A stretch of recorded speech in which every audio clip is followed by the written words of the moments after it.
waxaa jiri jiray nin ganacsada ah oo qabay 4 xaas. xaaskiisa afaraad ayuu ugu jeclaa. wuxuu u soo iibin jiray dharka ugu qaalisan, wuxuuna ula dhaqmi jiray si naxariis leh. aad ayuu uga taxadari jiray waxa ugu fiican ee uu haayana wuu siin jiray.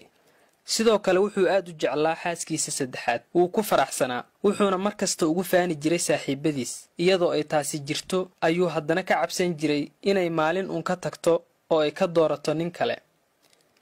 xaaskiisa labaad iyadana si aad ah ayuu u jeclaa. waxay ahayd qof aad u caqli badan oo markasta u sabarta, kalsooni buuxdana uu ku qabi jiray. markasta oo uu dhibaato la kulmo iyada ayuu ula imaan jiray oo uu u soo bandhigi jiray. way caawin jirtay si uu uga gudbo xilliyada adag ee dhibka badan.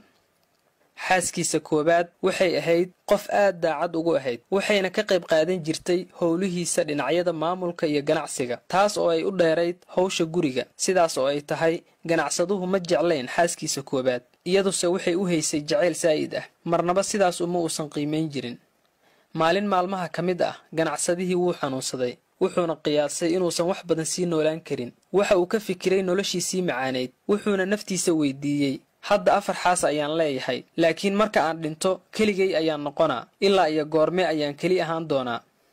markaas ayuu xaaskiisii afaraad weydiiyey, aad ayaan kuu jecelahay, waxaana kuu keenay dharka ugu wanaagsan, aadna waan kuu dhaqaaleeyey. hadda waan dhimanayaa, ma i raacaysaa oo ma i wehelinaysaa? suuragal ma aha, ayay xaaskii afaraad ku jawaabtay. wayna baxday iyadoon kelimad kala dhihin. jawaabteeda waxay qalbigiisa u durtay sida midi af badan oo kale. ganacsadihii murugaysnaa wuxuu su'aalay xaaskiisii saddexaad, aad ayaan kuu jeclaa intii aan isla noolayn, hadda waan dhimanayaa, ma i raacaysaa oo ma i wehelinaysaa?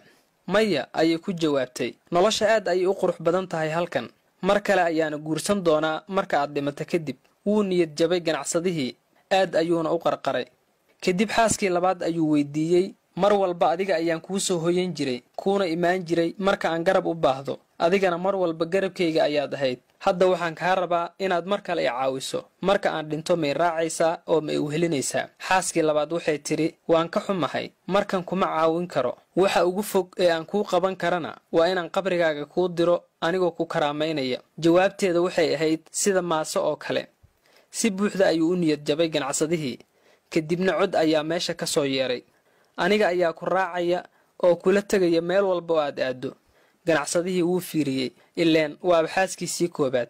aad ayay u baaba'sanayd, caato ayay ahayd inay cunto xumo haysa camal. ganacsadihii wuxuu yidhi, waxay ahayd inaan adiga ku dhaqaalaysto markii aan awoodda lahaa.